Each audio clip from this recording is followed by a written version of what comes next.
It is now my pleasure to present our presenter today, Ole Iacob Prebensen. He has over 20 years of experience in the oil and gas industry, and in his role as global marketing manager at Elkem Silicon Materials, he plays a leading role in their value strategy, from quantification and segmentation to sales enablement. So Ole Iacob, welcome. All right. Thank you, Nick, and thank you for inviting me to do this webinar. As the title says, utilizing differentiation in value modeling, and I will go through quite a lot of case studies and how we did this in enabling customer conversations. No one has ever made a difference by being like everyone else. That's the title of the introduction to this webinar. Differentiation is key in order to stand out from the crowd, and especially in times of trouble. The key message of this webinar is all about differentiation.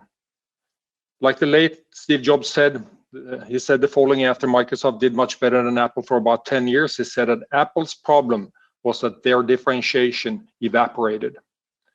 During this webinar, I'll touch a few case studies, all of them different by nature, showing how differentiation played a major role in the customer decision. We as manufacturers are too often focused on the product itself. My experience is that customers really don't care about the products. If they really care, they still want us to believe that what we sell are purely commodities. If we treat our products and services as commodities, the customer might be right. Customers today are heavily focused on cost reduction, leaving value out of the equation. But remember, what they care about is solving a problem. So it's vitally important for us to prove how products and services deliver value. And my job is to help our team understand how our offering can make a difference in the life of our customers. Now, let me start by doing something that is not at all recommended during any presentation. I will talk a little bit about the company that I work for. Until recently, our company had a push-based approach where products are pushed from production to the customer. Said differently, production level is set to the prior ordering pattern. What we're doing right now is moving towards a demand-driven production and business rather than pushing products through the channels. And we've started to build a value-based mindset where the customer finances are at the forefront of our actions. We're moving from producing a product and then finding the value to the customer towards a customer-centric approach. At the end of this line, we will find the appropriate product or the appropriate solution for them. So putting the customer first should be in the hearts and in the minds of everyone. The case studies you will see are related to this approach. Now, in order to create value propositions and value modeling, obtaining data from customers is essential, but as a manufacturing company at the bottom of the pile, obtaining data from customers is not straightforward. In general, customers tend to be very protective and don't want to disclose any information we can use to our advantage. Furthermore, they want us to believe that there's nothing special about our offering. We also experience low transparency from most customers. When interfacing with a customer, they often listen to us without responding to anything else than prices. So how do we solve this? I'll get back at the end of this webinar with a few highlights of lessons learned. Let's start with the first case study. This is actually from the oil and gas industry itself. Sales and products to oil and gas service companies is this segment's business. Additional support, except some lab testing, laboratory testing, has not been a part of our service. We sell products to the service companies in drums, big bags, or in ISO tanks, sometimes in sacks. The service company then add these products into a drilling or completion fluid, cement slurry, or to stimulate wells. And the end users are the oil and gas companies, what we call the operators. So what started our journey? Well, as you might recall, we're looking for another downturn right now, but prior to the downturn we had in the oil and gas industry in 2015, a specialty product was introduced to the market through a joint venture where Elkem was a part of it. Now, before I continue, I'd like to share some thoughts about the word specialty. When people use words like commodity and specialty, it indicates that products have specific categories or classifications. It further indicates a price difference between products without disclosing any other information. So when customers hear the word specialty, they perceive it as an expensive product, like a new technology. As a consequence of the products are thereby diminishing in value. When they hear the word commodity, they often plan for a price war among the suppliers. In my opinion, we should always avoid using this terminology, as we're destroying the product potential before getting started in a sales dialogue. The words commodity and specialty should never be used, as all products create value. If they didn't, no one would buy them. Let me get back to the product in this case study. It turned out that the product had multiple differentiating features. But these differentiators were merely presented as features and only to the customer's technical staff. They were not translated into benefits for the customers. And as a result of this, there were no dollarization of these differentiators. At this point in time, the strategy didn't have a deliberate course. Our product was standing in the middle of the road, and focus was on the product itself rather than how this product would solve customer challenges. So during the downturn in 2015, customers had one goal in mind, just like they have today, and that is to reduce cost. They really appreciate the fact that we came up with a new product and it was made available in the market, which means basically more competition in the market. But when customers were presented to our product, the response that we got was, it's either too expensive, we need a discount as we can't afford it, where it has been used, shows the case studies, oh, we understand value, but how much is it? Typical comments from what we experienced in the field. So after 3 years of our almost no sales, the question we had was whether to terminate the joint venture or to give it another go. But then we had an internal workshop. We conducted one, and the aim of reviewing what was the reason for lack of sales. The entire team asked, how come no customers understand how great our product is? So we shifted our focus towards value creation for our customers. Please note the word for our customers. This is critical. When people use the word value, it seldom means the same thing. They might think of our revenue and our margins or something intangible or soft values. Very few people that I know of talk about actual customer financial value and support this by real data. Anyway, we use this product differentiators compared to the main competitor solution, and we asked, why should a customer care? In other words, what are the pain points customers want solved? And what is the customer unit of measure? I'll get back to that throughout some of the case studies. Now, these differentiators were then turned into value drivers applicable in all areas of the world. And we asked, what is that worth in financial terms to our customers? Sounds easy, huh? But not so fast, because we had a couple of more challenges.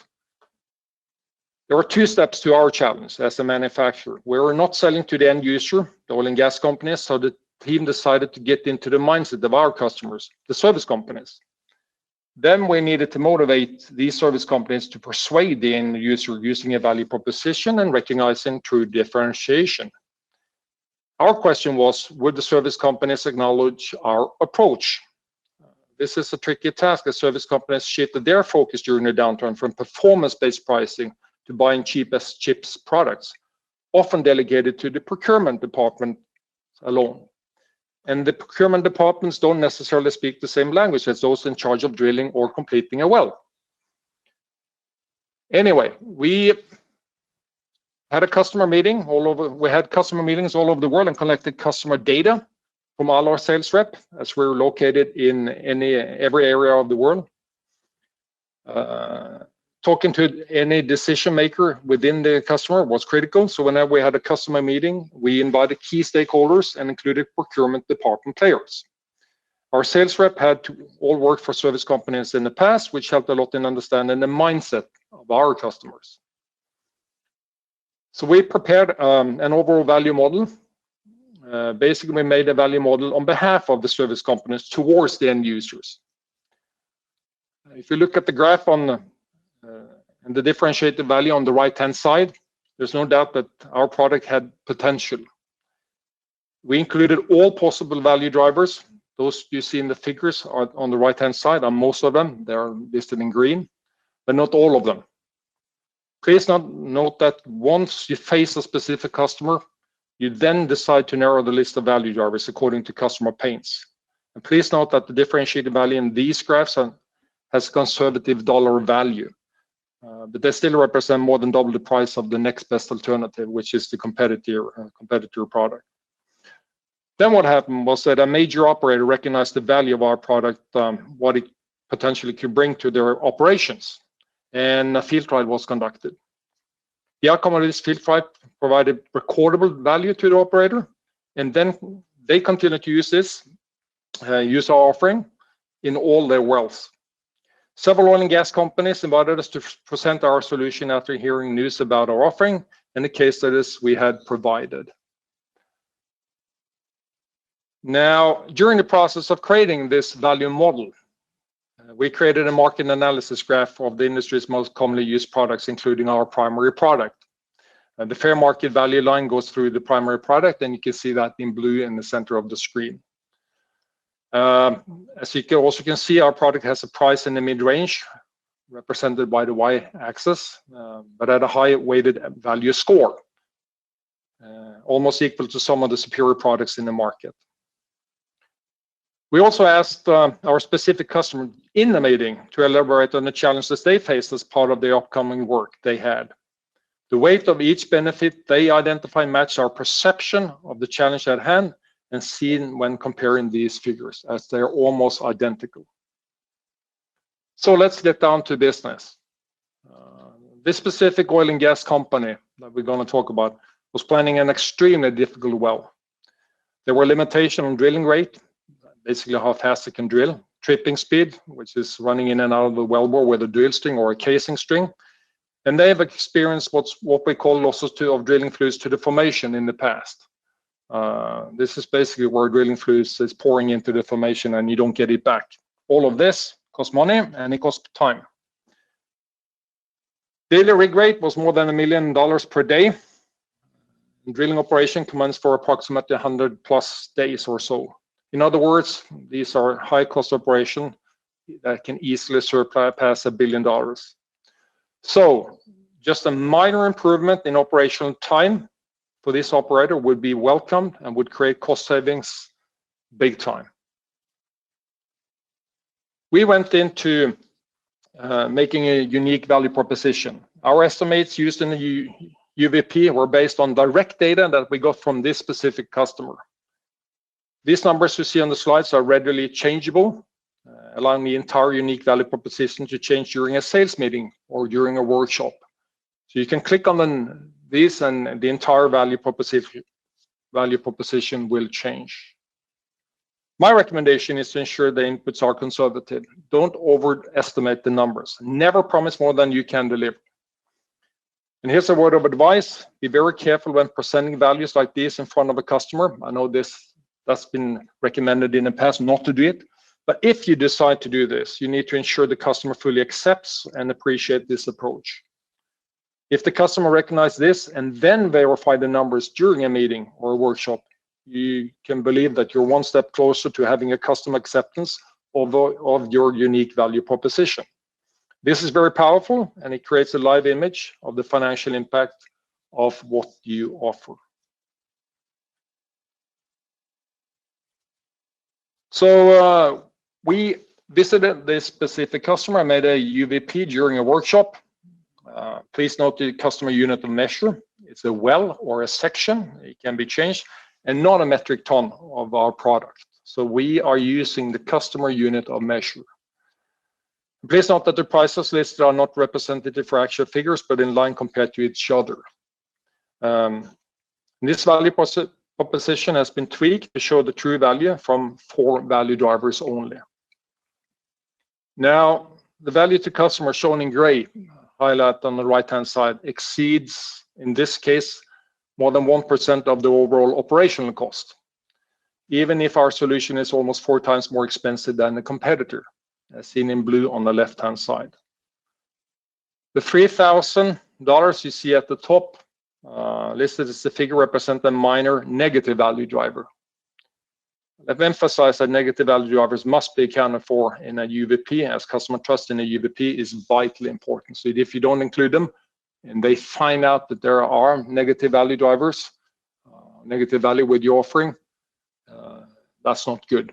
Let's put it like that. Anyway, so our approach was as follows. We laid the groundwork for the UVP prior to the customer meeting, and then we verified the numbers during this meeting. This is an approach of making a UVP in cooperation with our customer that's been very successful, and we've used it repeatedly. As a result of this, we are now running short of products to the market. We've gone from almost zero sales to being sold out. Let me do the next one. And this next case study is from the construction industry. It deals with trust and how the customer eventually recognized that we understood their business. This customer wanted to start their own slurry production inside their own factory building. To do so, CapEx was needed. The slurry would then be used to produce the finished good. Up until this point in time, the slurry was purchased from us. Our company had provided a conventional solution at a high price, according to, at least according to our customer, higher than the estimated cost of making their own slurry would be. But we had a new, and to us, a cost-effective solution. If you recognize that word. The main concern that this customer had was linked to the potential future regulations with regards to CO2 emission from trucks driving to and from their factory facility.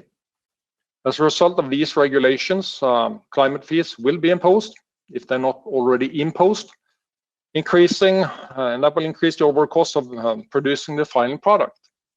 So the question raised was, would the new product from us be the preferred solution with respect to cost efficiency? So we made a UVP.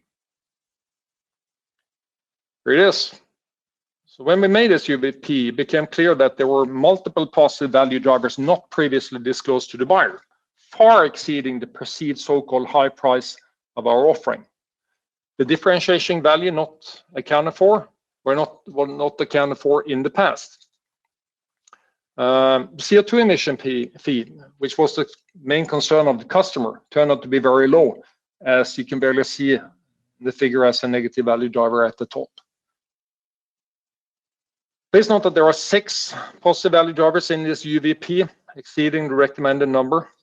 But the interesting part of this example is how our own sales rep sent to me a few days after we completed UVP, and this is what he wrote. I've not been able to visit the customer to go through the exercise face-to-face. I have been able to go through the main findings with the main contact at the customer in a conference call. The customer was impressed and understood the findings. The customer factory concern had now been accelerated their wish to do a trial of our new product, and they have now indicated a schedule for the installation of bulk tanks for our solution. They are not pursuing the option to manufacture their own slurry at the factory. In summary, I'm certain that the value proposition exercise has been instrumental in directing the customer towards our preferred option. The outcome of this is a 2-year contract from our side. Customer trust towards us has substantially improved since the unique value proposition was eventually given to them. And by recognizing numbers in the value drivers, including the negative value driver, they realized that we understood their business. And their financial benefit of using our solution without further capital expenditure was a game changer. The third, and a short case study, deals with the customer willingness to pay for a solution when they truly recognize and appreciate the financial benefit of our special offering. This customer uses furnaces to produce their final product. Currently, 2 or 3 layer blocks are used when maintenance is needed in these furnaces to prevent leakage. This is the international standard, by the way. The challenge is that the usage of blocks can give vertical cracks, as the weak point is in between these blocks.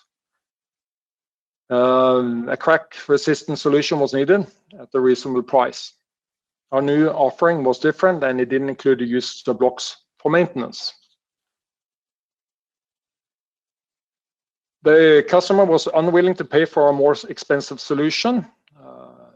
Trust in us as a supplier was being questioned, as the impression was that this new product would not help them in obtaining their goals.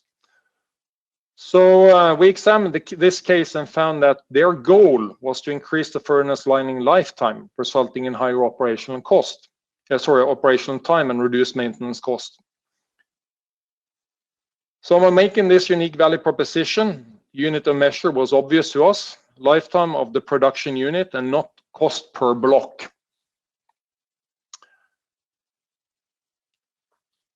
The differentiation value, as you can see on the left-hand side, far exceeds the offering price, which is listed in yellow, providing leverage for us to increase prices. And the differentiating value is more than 5 times the competitor price. As you can see, it's almost $1.55 million, whereas the competitor price is close to $300,000. This unique value proposition using a unit of measure recognized by the customer provided the customer with numbers they understood and definitely recognized. They've accepted our pricing. Our solution ensures long lifetime of the furnace, and it's all basically their pain points. It meets their objectives. And most importantly to us, besides the contract itself, is that trust has been rebuilt. The next case study highlights the importance of creating value models at the early stage in a stage gate process. This is not always the case. This is a very special case. This customer sells their finished good. I can't mention which one it is. In a highly competitive market. We provide only technical service. That's all we do. We don't sell any products at all. So our task is to examine where in the customer process they can improve their operations and production. Our goal is to optimize production on behalf of the customer. So we're like the SEAL team of optimization. Our service charge is based on the margin and volume of the product sold. The challenge arose in the production of this product and the customer couldn't figure out what was wrong. The specific negative challenge became critical in the process, and the potential result would have a huge impact on gross margins. At this stage, no one knew the exact financial impact of this negative value driver. But if it wasn't resolved, the entire production would stop and product would probably never reach the market at all. So we created a UVP to check the actual financial impact of this specific challenge. As seen in the figure, the negative value drivers, the value driver exceeds all of the positive drivers combined. This is in red compared to the greens. As such, the differentiation value is negative, as shown on the far right side of the graph. This is basically a minus 129,000 euros. This was not sustainable. So based on our findings, the entire product was handed back to R&D. After tweaking production, the negative impact in production of the final goods was greatly improved. Please note that even if the prices are different in these two models, the only difference is the unit of measure. But the team found another positive value driver, and there was also a new negative value driver. The outcome of this, more work is currently being done to reduce and potentially eliminate the impact of this negative value driver. It was a very positive outcome of the exercise in general, and a true wake-up call for the entire team from R&D to sales. So creating a value proposition when a product is launched, that's way too late. Understanding a product's impact on value should start early in a stage gate R&D process. I think this is the last example that I got. It highlights the importance of looking at all aspects related to a product life cycle. So our dear politicians have decided to impose a global fee on transportation of goods with respect to CO2 emission. This fee will be based on embodied CO2 emission in grams CO2 per ton per kilometer. The fee is already introduced and will grow exponentially in the years to come. This table is used by several international shipping companies and supply companies and represents the average number in terms of embodied CO2. As you can see in the table, transporting a unit of goods on the road gives approximately 5 times the CO2 emission as compared to transportation by ship. So these are just the standards. Now, just like several oil and gas companies have stated lately, this specific oil and gas company have a goal of reducing CO2 emission. They believe a low carbon footprint will make them more competitive in the future, which is great for us, since we have a locally sourced product in country, and the country is Norway. We were triggered by their statement which says, work with our suppliers to find commercially viable ways to reduce emission across the value chain where we are a part. So we did a little bit of math. Our competitors, they ship their products from all over the world to Norway. Sailing distance is close to 20,000 kilometers, as seen in this table, if you're going from Asia. And in some cases, these products are shipped through a transit hub, making sailing distance even longer. So comparing embodied CO2 from Asia and locally sourced supply makes a huge difference in CO2 emission.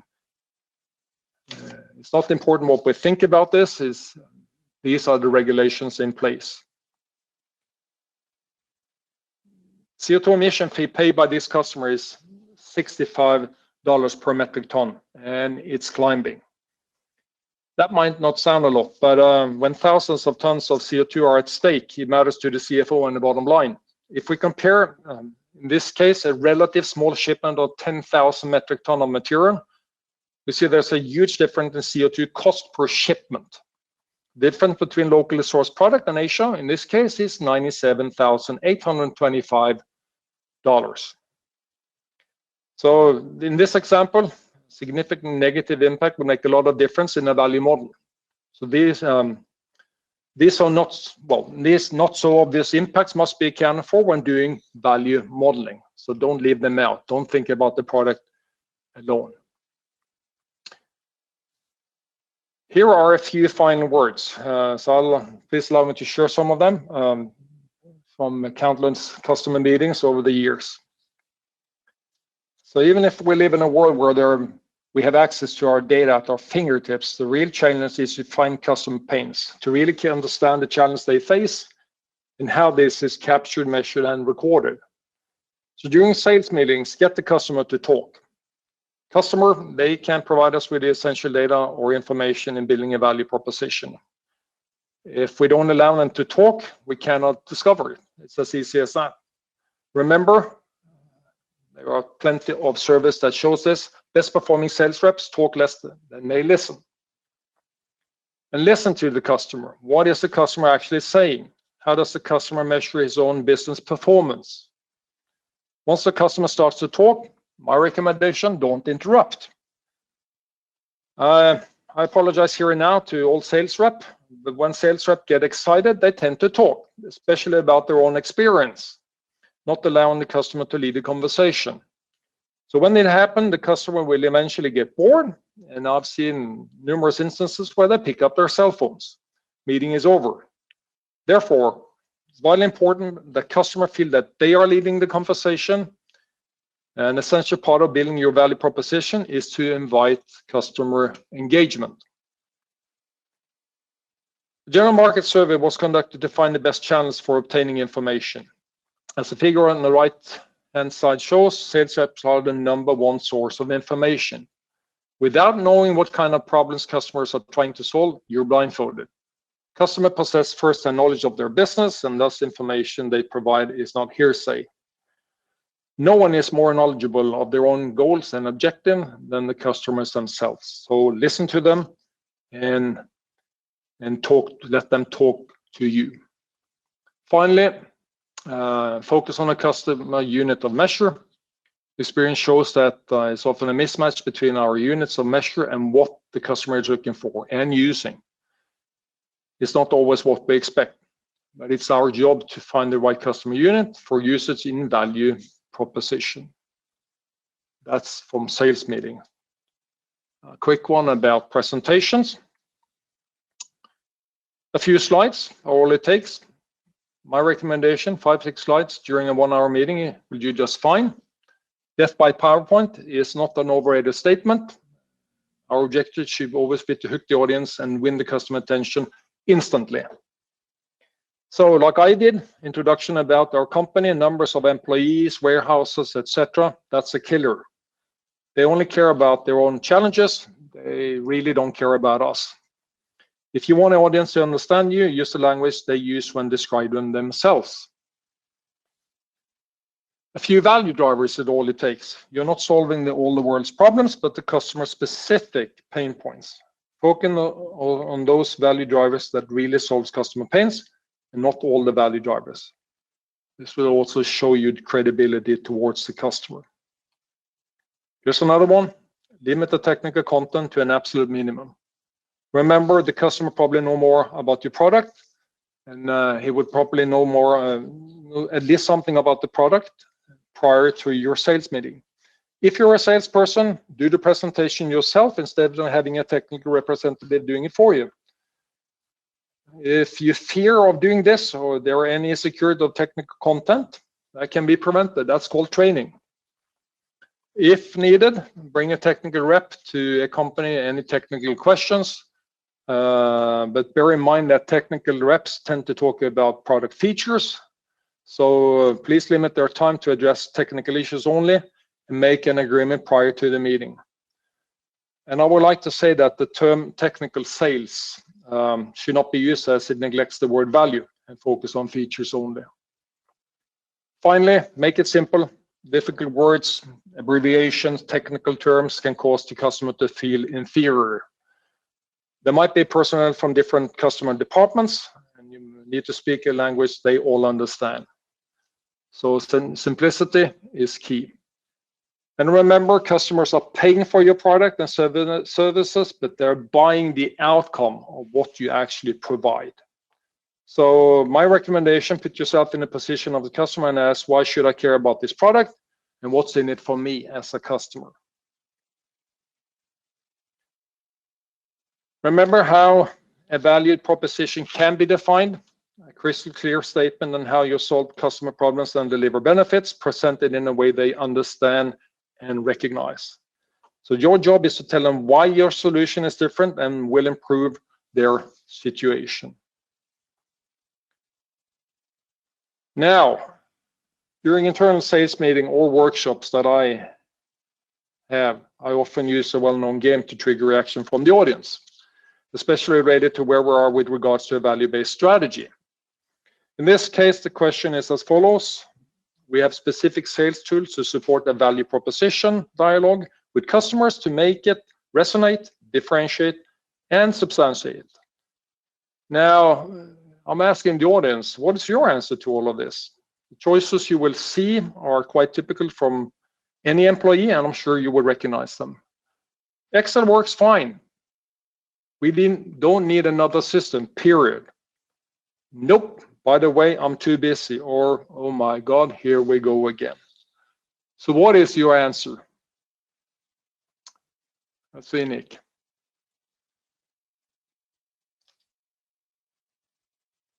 You see it on the screen, everyone? Good. Anyway, if some of these answers sound familiar to you, I just want to say that you know that you're not there yet with regards to implementing a value-based mindset.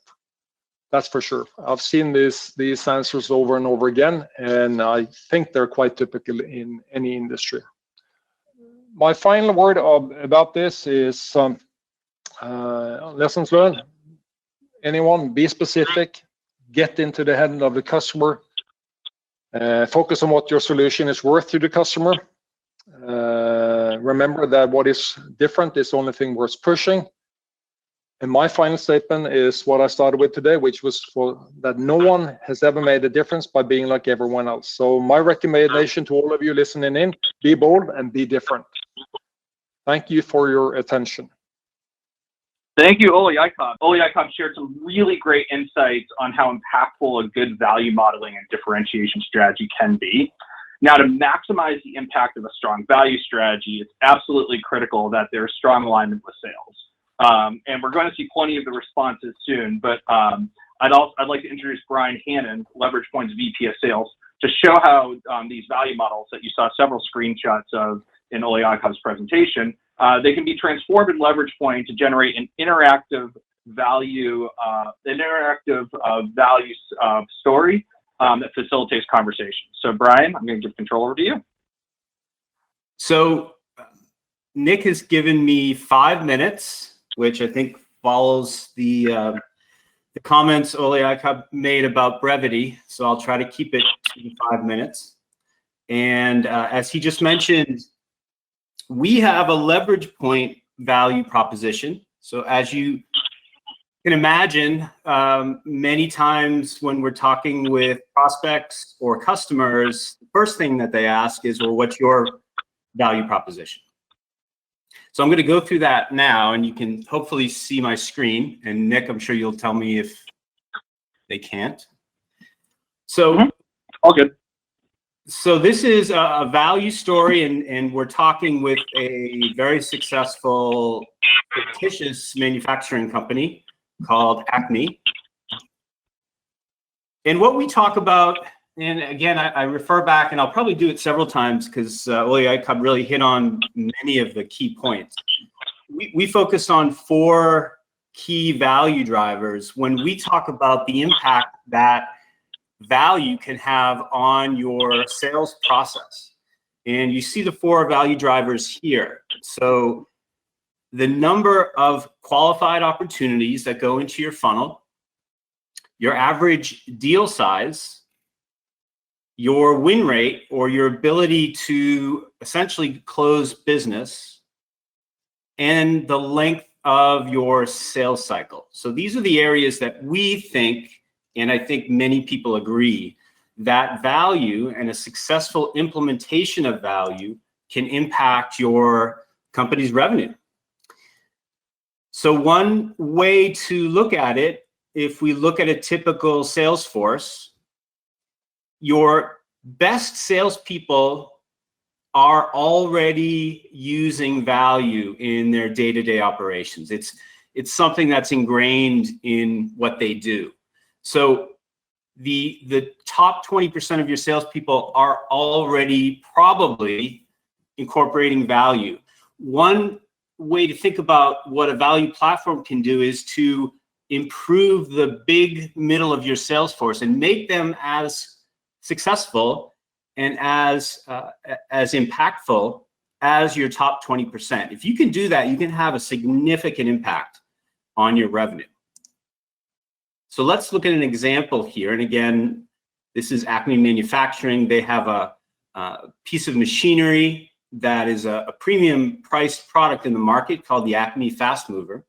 So we're having a conversation with them right now, in fact, and we start to talk about their organization. So maybe they have 200 salespeople, and the average selling price for this particular product is about $150,000. And salespeople are typically closing about 10 of those per year. So that's a revenue stream of $300 million. So that's the chunk of revenue that we're going to focus on if we develop a value proposition for the Acme Fast Mover product. So what we talk about at Leverage Point, and we start with the concept that's been around for a long time called sales velocity. And sales velocity is a way to measure how successful you are or how an improvement in your process has increased your revenue. So sales velocity is defined by these 4 value drivers that I mentioned a few moments ago. We've put our own twist on it, and we call that value sales velocity. Essentially, incorporating value into your sales process will impact each of these value drivers in a positive way by showing a customer how your solution can impact their business. And doing that early in the sales cycle will automatically qualify an opportunity much more effectively than if you're just talking product and features. So the number of qualified opportunities going into your funnel increases, and the number of non-qualified opportunities actually decreases. So they drop out much quicker. Your average deal size increases, and Ole Iacob mentioned this. I think one of his examples had the company generating 5 times the value that the competitors priced at. So it's difficult for a customer to ask for a discount when you're demonstrating that you're delivering 5 times the value of their alternative. So it really changes that conversation. The win rate increases because you're decreasing the no decisions. You're pushing deals much faster through the sales cycle, and you're also helping customers to make a decision and make it more quickly, and certainly make it to go with your solution versus their alternatives. So all four of these will impact the sales velocity. But again, as Ole Iacob mentioned, let's be conservative. So if we can impact each of these, say by 5%, the overall impact on the sales cycle ends up being a 22% improvement. So what does that mean? Well, if we go back to our revenue, 300 million, a 22% increase on that would be 365 million. So that would be an annual impact. Now, we know that that would rely on 100% adoption of value, and that's probably not realistic. So what we do is look at a 3-year overall adoption plan of 25% of your salespeople in year 1, 35%, and then 50% in year 3. So the potential impact is significant at $72 million. And certainly the cost of training and the cost of the platform itself is a small fraction to that number. So the benefit here is I've talked through the idea of a value platform with Acme Manufacturing. We've agreed on the numbers.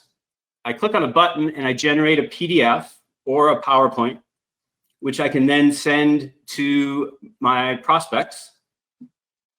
And now they have a reason to potentially move my proposal forward, and certainly something that they can point to their management to, which says, hey, this is something that we really should pay attention to.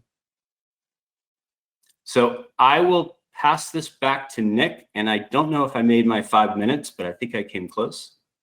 Brian, you did great. Thank you. So I'm going to take the control back, and once that's done,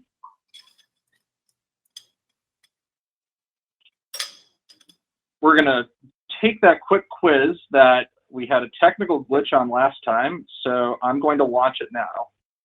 Feel free to enter your responses, and while you do, I'm going to queue up the Q&A section.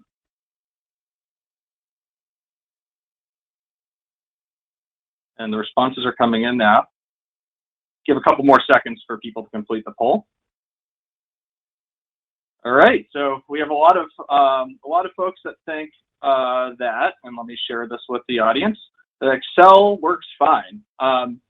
And so Ole Iacob, do you have we'll treat that as our first question. Do you have a response to that? I think this is what I expected. Bear in mind that we only have these 4 alternatives, which in my mind are rather negative. I think the tools are definitely needed, and but as you probably saw during the presentation, but Excel in my mind works. But the challenge you face with Excel is of course that if you've ever tried to display Excel formulas to a customer using your own calculation, that says it. I'll rest my case on that one. Fantastic. So it's now time for our question and answer part. So thank you for Brian for sharing how the outputs of a value model can be applied in a sales setting. So we've seen a bunch of great questions come in. Just as a quick reminder, we are going to be auctioning off a copy of Dollarizing Differentiation Value to someone that fills out the survey. So please don't forget to take it at the end of the webinar. So Ole Iacob, the first question I have for you is, when you first started moving to a value-centric culture, what was your biggest challenge making the switch? That's the mindset. It's the mindset within the organization by far. Getting the value-based approach embedded into the DNA of a company takes time, a lot of time. Change management needs to focus on customers and customer value first and foremost. In the past, we had our focus was almost purely on optimizing production and operational expenditures. A cost-based approach was used, little focus on helping identifying customer pain points. So there were hardly any attention to our differentiation, even though there are a bunch of products that are differentiating. So I would say that a lot of technical presentation, not value-based presentations, were done, and customer needs were, well, barely accounted for. And we responded purely by technical support when problems materialize. That would be my response to this. Great. Yeah.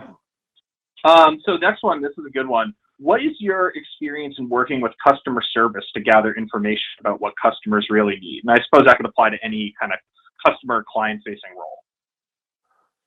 Well, then I need to explain the setup of how we work, but I'm not going to spend time on that. I think the customer service that we have are mainly business analysts and some of the technical staff that we have, but first and foremost the sales rep. These are our customer service that I will call. We have a technical staff consisting of technical personnel and supply chain, but since we're a manufacturing company, but customer services is absolutely key.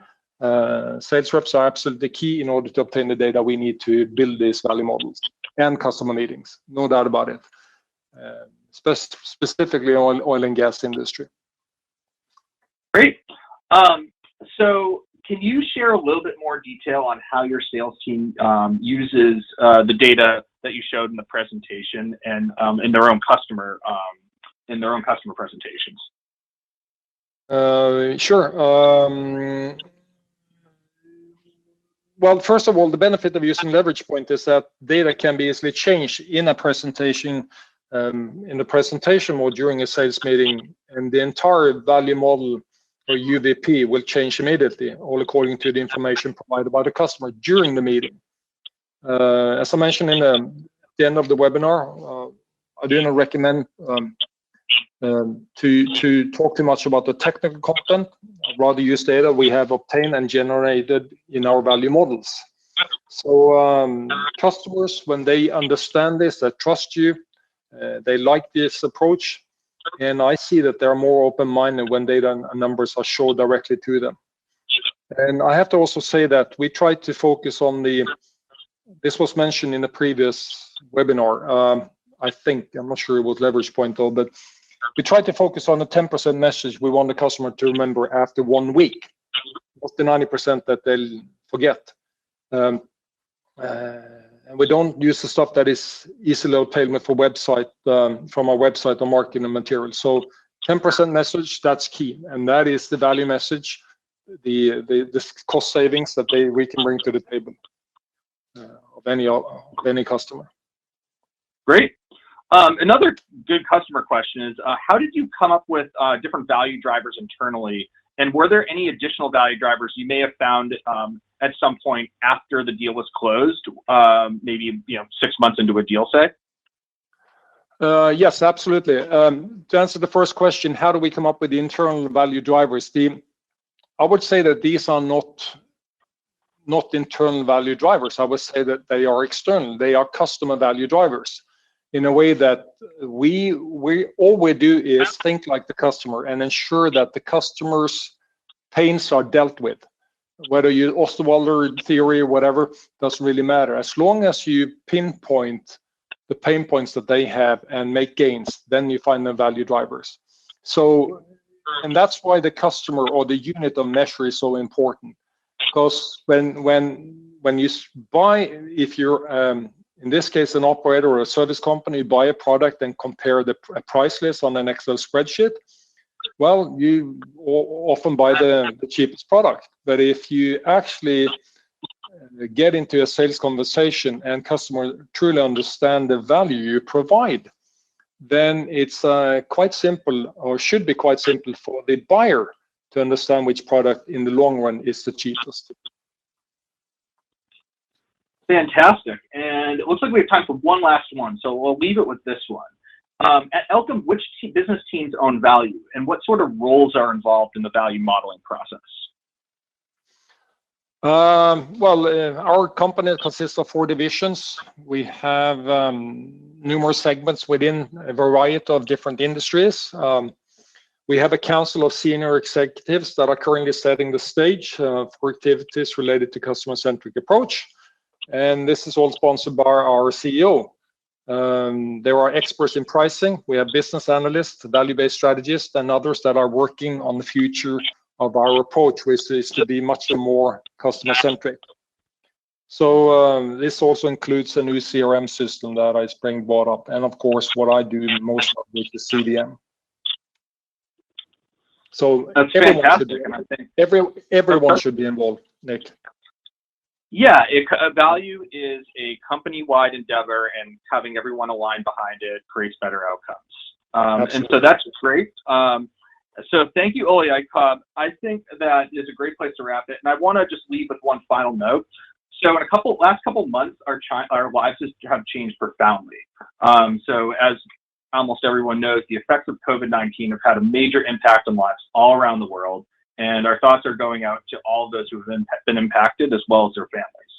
And so on top of the devastating social and personal toll, we're also entering a next normal for B2B businesses that are facing strong economic headwinds. How do we remain resilient in the face of these challenges? So in turbulent times, buyers are looking for vendors to demonstrate, deliver, and quantify meaningful financial results. The ability to do this is going to be key for the success of B2B businesses in the near future. So with that said, next month we're thrilled to be hosting Joanne Smith, and she'll be sharing strategies to overcome common pricing misconceptions that arise in uncertain market conditions. This should be a really important session, and we're really looking forward to it. So I'm encouraging everyone to sign up and register in the post-webinar survey, and we're really looking forward to it. So that's all from us today. I want to thank a special thank you to Ole Iacob and Brian for joining us, and from all of us here at Leverage Point, have a wonderful and safe rest of your week. Take care.